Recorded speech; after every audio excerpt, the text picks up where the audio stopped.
harus di kamar yang terpisah. Harus di kamar terpisah, dan juga kebutuhan kesehatan kita juga harus sendiri ya. Dan jangan lupa penuhi ini ya, kayak ada persiapan pulse oximetrinya, tensinya, dan memang harus segala sesuatunya kita lakukan sendirian. Gitu. Kalau kita keluar area rumah itu kita harus pakai masker medis.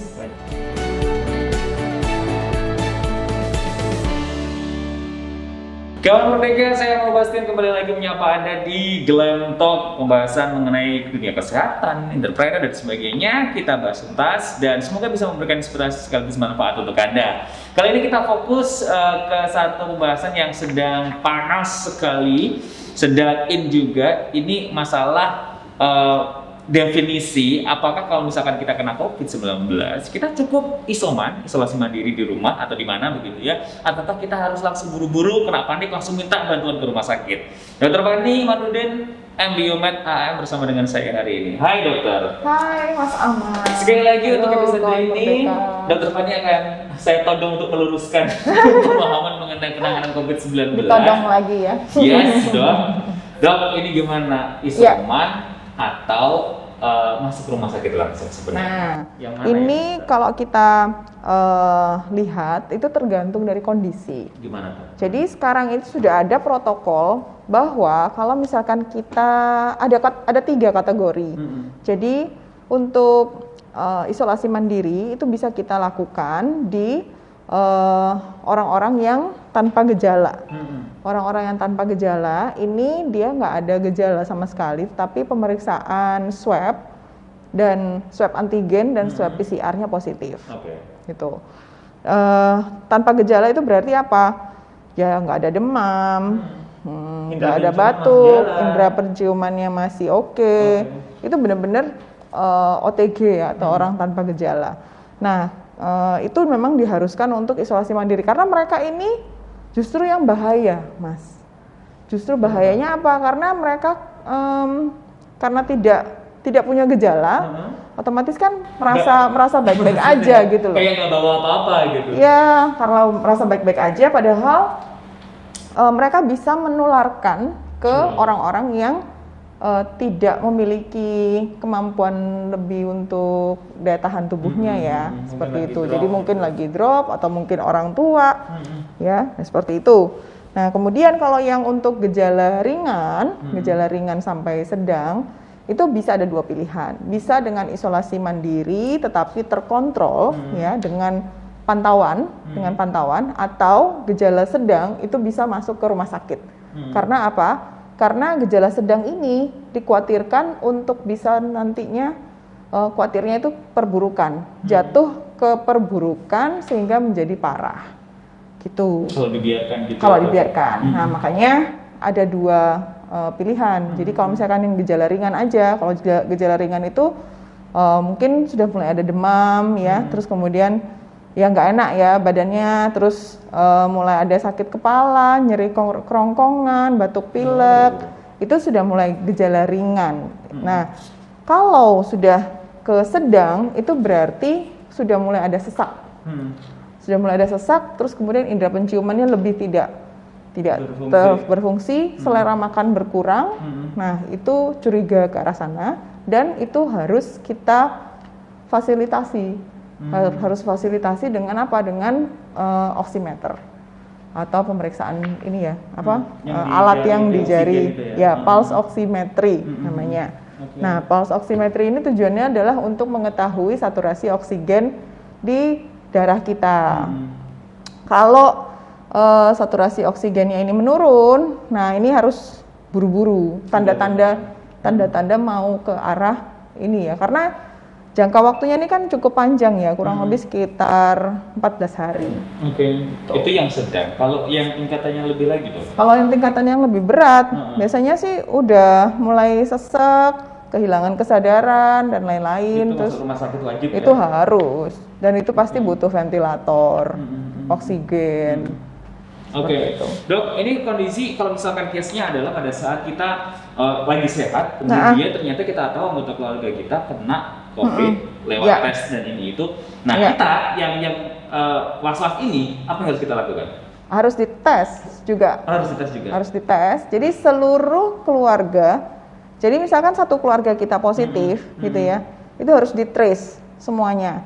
Jadi harus dicek swab, antigen, kalau misalkan negatif, karena belum tentu swab negatif itu belum tentu dia tidak positif, karena harus cek PCR. Jadi untuk membuktikan, apalagi sudah ada yang terkonfirmasi positif dan kontak erat, ya. Kalau ada kontak erat berarti kita harus PCR. Gitu. Tapi kalau untuk yang antigen atau yang pakai Ginos atau apa itu yang kalau misalkan kita hanya merasa badan kurang baik aja atau dekat dengan atau kita pernah atau kita pernah bersinggungan dengan orang yang COVID yang mungkin baru beberapa hari yang lalu gitu, oh ternyata dia positif gitu. Nah berarti kita sebaiknya harus cek. Kalau kita swab tes, dok, nah ini berapa hari? Apakah di hari itu juga atau menanti dulu nih ada gejalanya nggak sih baru tes gitu?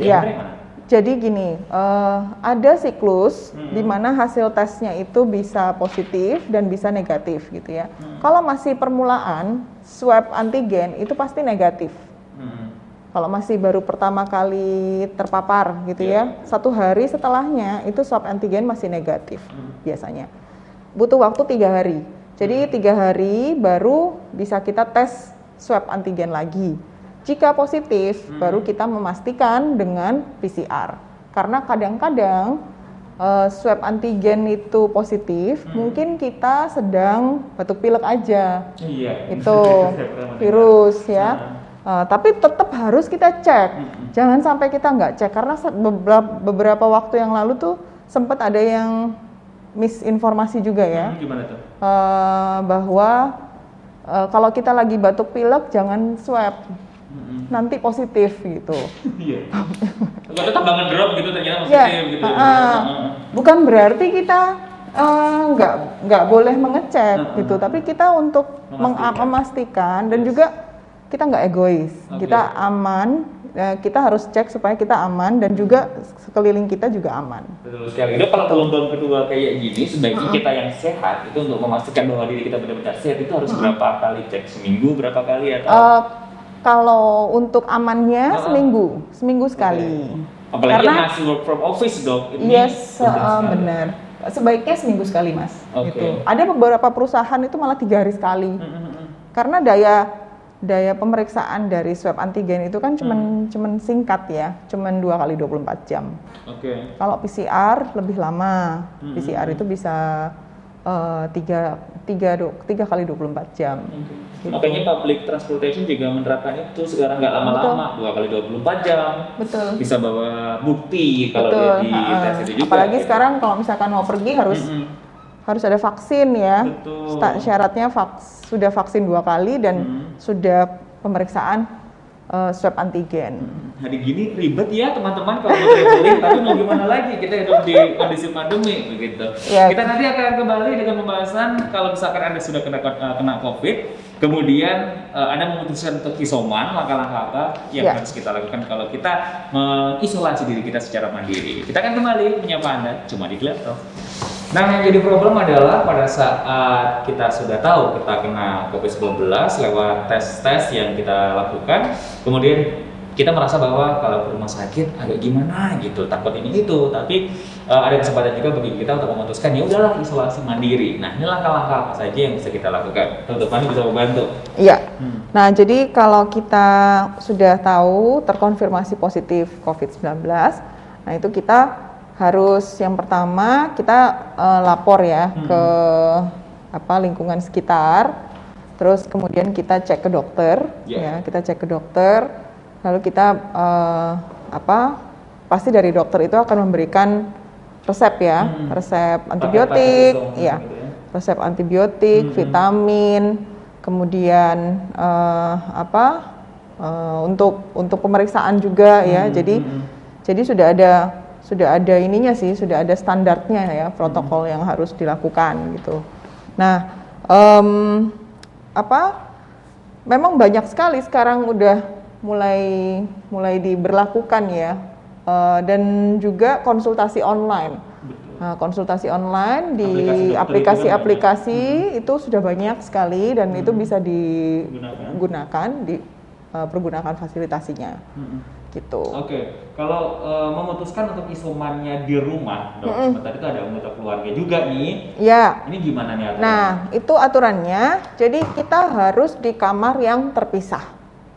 Harus di kamar terpisah dan juga kebutuhan kesehatan kita juga harus sendiri. Sendiri ya.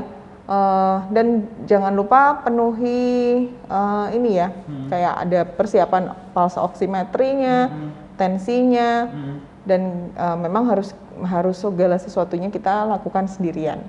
Gitu. Kalau kita keluar ke rumah, ke area rumah, itu kita harus pakai masker. Pakai masker medis, gitu, wajib, walaupun di dalam rumah, gitu. Terus kemudian dilarang untuk makan bersama, terus dilarang juga untuk ngobrol bersama, sementara istirahat dulu.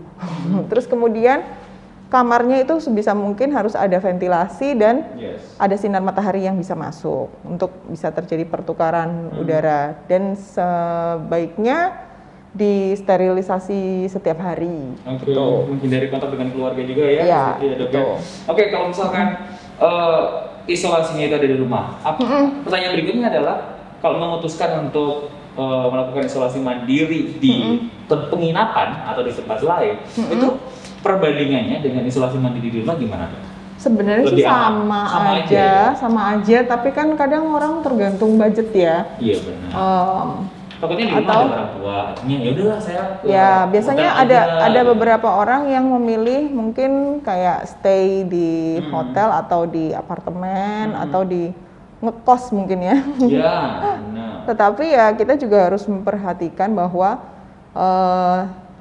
paling tidak kita jaraknya ke rumah sakit itu bisa agak dekat. Jadi memudahkan. Jadi misalkan yang isoman di hotel atau di apartemen, cari yang dekat ke rumah sakit. Jadi paling tidak misalkan kita terjadi perburukan atau gejalanya semakin berat, itu kita bisa segera ke rumah sakit. Dan biasanya kalau di hotel itu sudah tersedia ambulans ya. Kalau sekarang saya perhatikan ya, setiap saya ngelewatin gitu, kadang-kadang kok kayak kontrolin juga ya. Ngecek kondisi lapangan. Terus setiap hotel itu udah ada Mas, sudah ada ambulansnya. Apalagi yang motor kanan dengan pemerintah, dengan kesehatan itu juga sudah tersedia begitu. Jangan tiba-tiba Anda kena COVID, Anda langsung liburan kemana? Nah itu ya kurang bijaksana juga ya, karena nanti kan kita nggak tahu kan, Anda akan bertemunya dengan siapa gitu. Justru malah membuat penularan ini tuh nggak selesai gitu loh. Jangan egois pokoknya. Iya. Kemudian di sisi lain setelah isoman kita lakukan, kemudian lengkap dengan suplemen vitamin dan juga pengecekan ini itu, kemarin juga sempat ada yang berita naik juga levelnya, yaitu tentang pemenuhan kebutuhan tabung oksigen. Iya. Banyak yang nyari, Dok. Apakah kalau kita isoman dengan kondisi entah itu OTG atau ringan, kita harus mempersiapkan itu juga? Iya, betul. Sebaiknya ya. Makanya karena rumah sakit ini kan cukup full ya. Kalau yang saya lihat berita terakhir, malah agak susah ya untuk mencari tempat di rumah sakit. Jadi kita bisa mempergunakan rumah atau tempat kita isolasi mandiri itu dengan fasilitas yang kurang lebih bisa kita pakai gitu. Jadi ya harus disediakan tabung oksigen paling tidak 1 gitu dengan regulatornya. Buat jaga-jaga, tapi bukan berarti ditimbun ya. Oh ya, jangan, kasihan banget loh. Saya ngeliatin teman saya itu berusaha itu mencari tabung oksigen untuk bantu temennya. Itu tuh susah sekali sampai pesen dari Jakarta. Takutnya gitu. kan banyak mereka-mereka yang agak kurang Iya. bertanggung jawab dok Betul. menimbun itu atau enggak dijual lebih mahal lagi itu kan sekarang Nah segera itu, santer.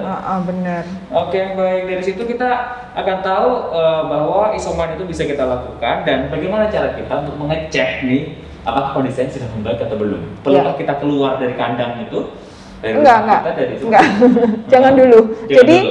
Jadi kita harus memastikan pengecekan swab PCR itu negatif dalam kurun waktu 10 hari setelah pertama kali kita terkonfirmasi positif. Itu berarti kita harus menghitung 10 hari mundur. Terus kemudian baru kita cek lagi PCR-nya. Gitu.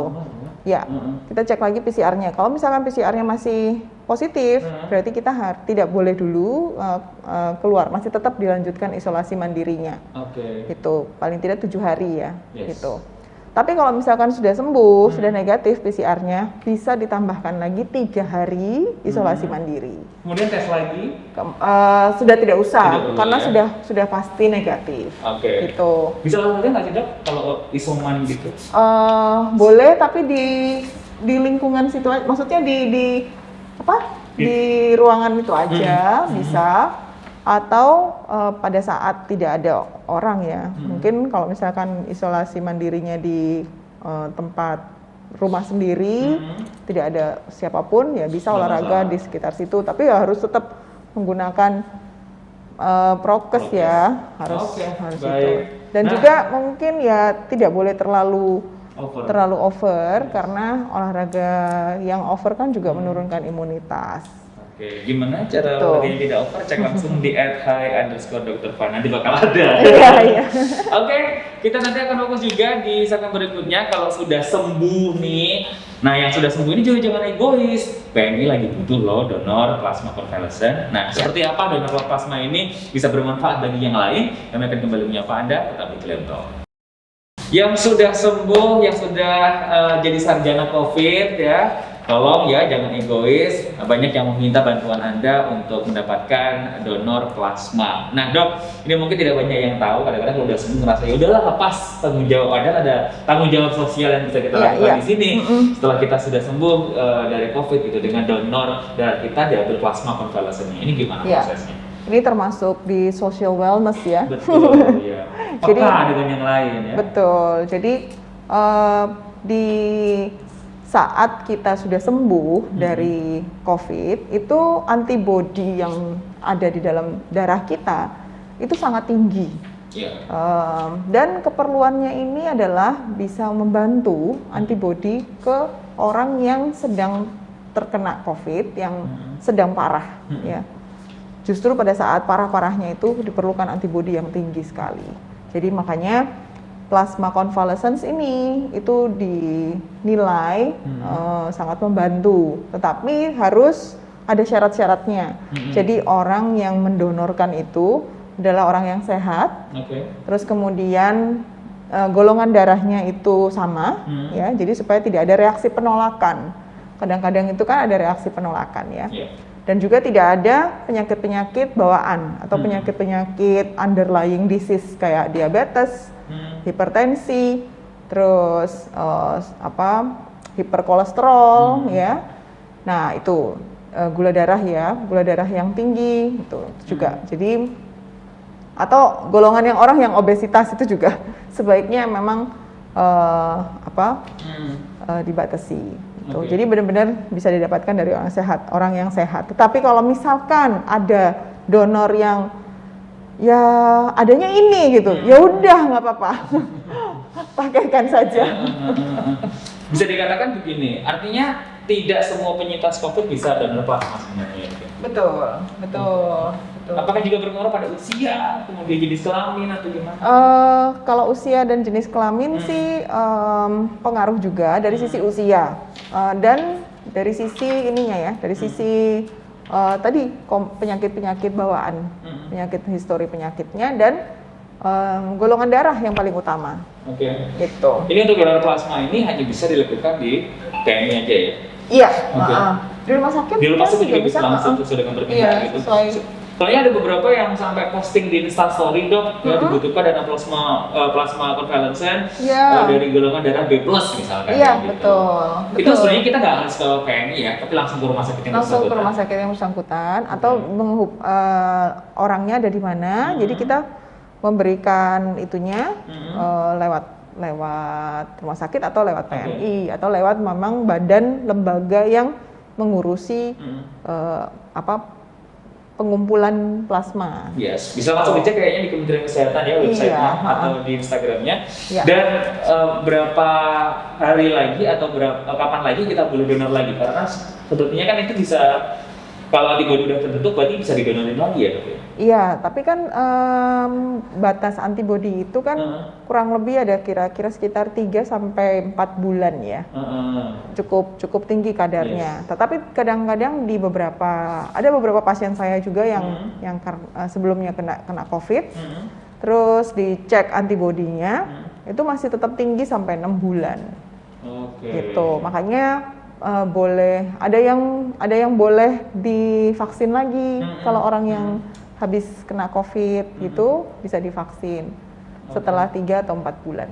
Dok, vaksin itu kalau misalkan udah kena lagi, bahkan kemarin itu sempat maaf teman saya bilang, ini kayaknya saya harus vaksin yang ketiga deh. Iya, karena bisa. Vaksinnya yang 1-2 dirasa kurang kuat.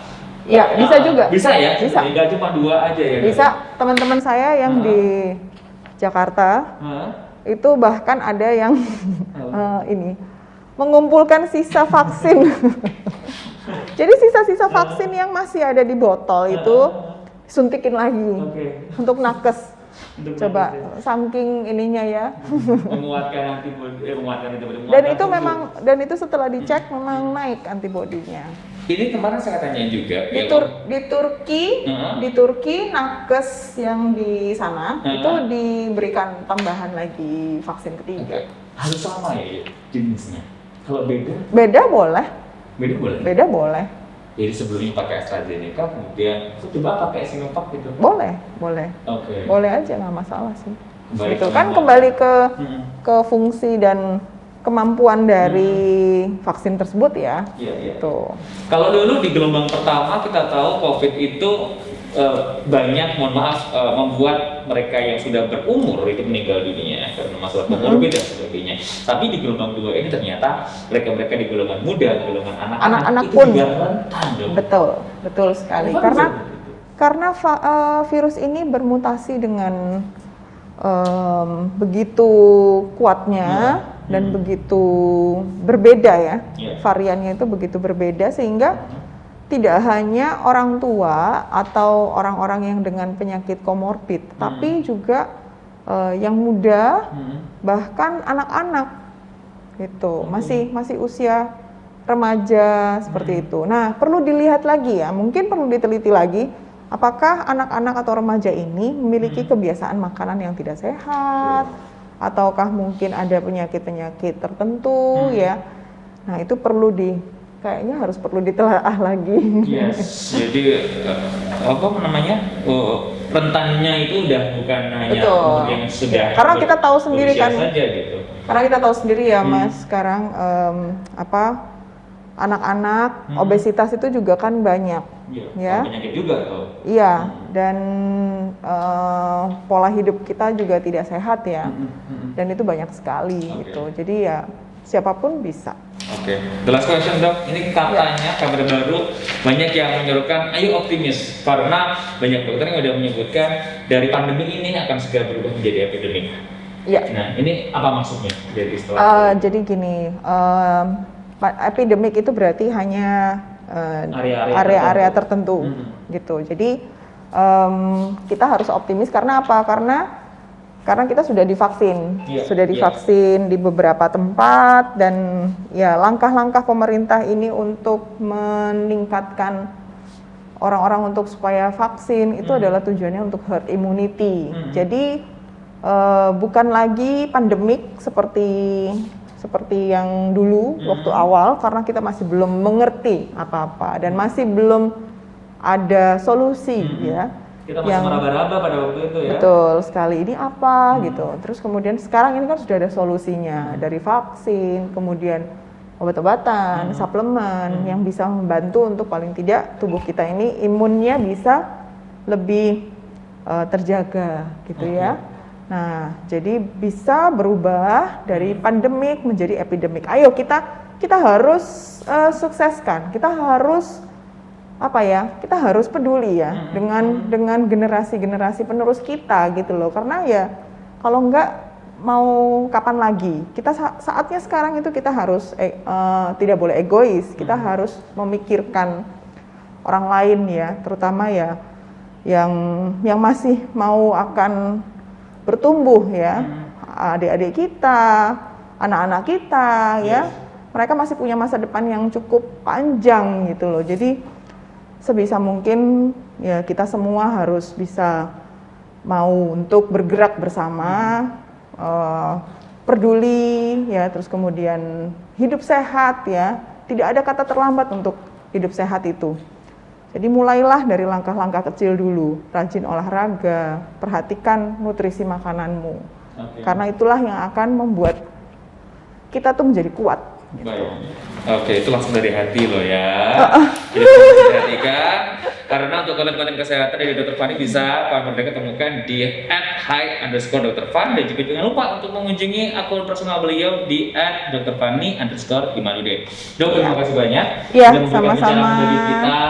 Semoga manfaatnya bukan cuma mandek di sini, tapi juga bisa disebarkan ke teman-teman atau keluarga yang Anda cintai. Ya, silakan di-share semua. Nah, ini penting banget.